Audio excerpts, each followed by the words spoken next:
Welcome to the Deep Dive. Today we're really getting into a fascinating story from excerpts from Zarrin-Banu, The Warrior's Guise. Our goal here is to pull out the really powerful insights from this tale. It's all about courage, disguise, infiltration, and how one, frankly, fearless young woman's determination just completely reshapes her identity and her destiny. Okay, let's unpack this. This is where it gets really interesting. You're about to meet Zarrin-Banu. She's a character whose resolve might just make you think differently about, what you're capable of. So the story paints this picture, right? A vast Persian plain, stars everywhere. You can almost see the nomadic tribes' tents, the campfires going, hear that soulful sound of the nighty flutes. Mm-hmm. Those reed pipes. Yeah, exactly. And, the smell of fresh bread, kids playing, elders telling us stories is very vivid. And this is where we meet Zarrin-Banu. She's the tribe's kind of shining star. Tall, long black hair, eyes that really burn with resolve. That's how the source puts it. And incredibly skilled. Oh, definitely. Archery, horsemanship, and apparently a super sharp wit. The narrator says, Zarrin-Banu was like an eagle, her wings bound, but her spirit soaring. It gives you a sense of her potential, right? Absolutely. But this idyllic piece, it doesn't last. It gets shattered quite brutally. The king of Turan, he's this ruthless ruler from the north, land of stone fortresses, iron-fisted soldiers he attacks. And the contrast is immediate. It really is. One a minute, peace the next. Chaos, a bloody skirmish. And Zarrin-Banu's brother, Bahram, who's the tribe's champion, he's captured. It's a sudden, violent shift. You really feel the weight of that. Yeah. The source shows Zarrin-Banu with her mother, Majahan. And her mother's just weeping, whispering, Bahram was my light. It's heartbreaking. Yeah. But then Zarrin-Banu, her voice is steady, determined. She vows, Mother, I will bring Bahram home, even if it costs my life. Wow, that's quite a vow. It is. And the scene ends with this really poignant image. The starlit camp, fires low, the tribe mourning. So that vow really sets everything in motion. It does. It's the catalyst. For you, the listener, just think about the depth of that promise, what it would actually take to make a vow like that, knowing the odds.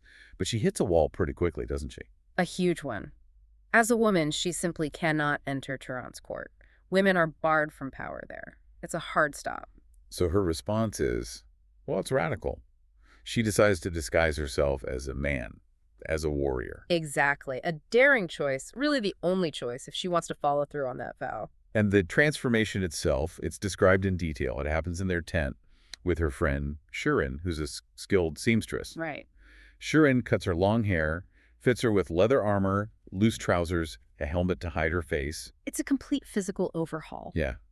And Shirin even teases her, apparently, says something like, Zarrin, you're more dashing than any warrior. Yeah, a bit of light relief. But Zarrin-Banu's totally focused. She just replies, my only love is saving Bahram. No time for games. Which brings us to the alias she takes.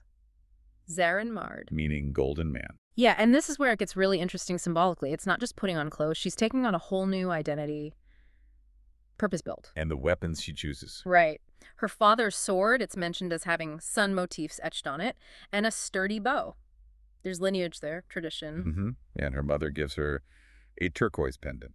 This will guard you, she whispers. It's like she's embracing this new role, but she's still carrying pieces of her past, her family, with her. It's not just a disguise, it's forging a new persona. And then she's off on her black stallion, Thunder, heading for Turan. And she doesn't travel alone for long. No, she meets Jahangir, described as a roguish, wandering Uyar that's a trickster warrior. Exactly. Short beard, twinkling eyes, loves telling tales. He seems like quite a character.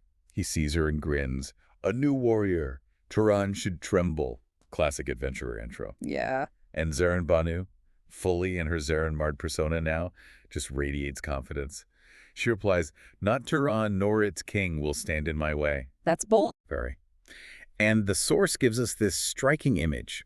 Zarrin-Banu and Jahangir galloping across the plain, sunset making the sky crimson, their silhouettes bold against it. It's quite cinematic, and that meeting with Jahangir, the Uyar, that feels significant too. How so? Well, an Uyar is a master of cunning, of disguise, improvisation. Zarrin-Banu seems more about direct courage, skill. Now she's teamed up with someone whose strength is different, maybe suggesting she'll need more than just fighting skills. That's a great point. Like, she might need some of that trickster energy herself. Okay, so for you listening, just think about the courage that takes shedding your whole identity for a mission this dangerous. So they finally reach Turan. And the contrast is immediate again. Towering stone gates, imposing walls, watchtowers. Nothing like her nomadic home. Not at all. Inside, though, it's bustling. A market full of life merchants selling silks, spices. You hear camel bells, smell saffron and out. It's sensory overload. And into the steps, Zarrin-Mard. In gleaming armor, bow on her back, strides right up to the guards. And just declares, bold as anything, I am Zarrin-Mard, a warrior from the south, here to serve your king. And it works. The guards, apparently impressed by her boldness, her stature, they let her in. It really makes you wonder, doesn't it? How much of success, especially in high-stakes situations, is just about projecting confidence? It seems crucial here. That presentation got her through the first gate, literally. So she's inside. But the palace itself, Yeah. it sounds intimidating. Black marble pillars, crimson carpets, a real air of menace. Yeah, not a welcoming place. And it's here she learns where Barum is. Right, an underground dungeon deep inside the palace. So the goal is clear, but getting there, that's the challenge. And this is where that Oyar cunning, maybe learned from Jahangir, or maybe she had it all along, comes out. Exactly. She doesn't just charge in.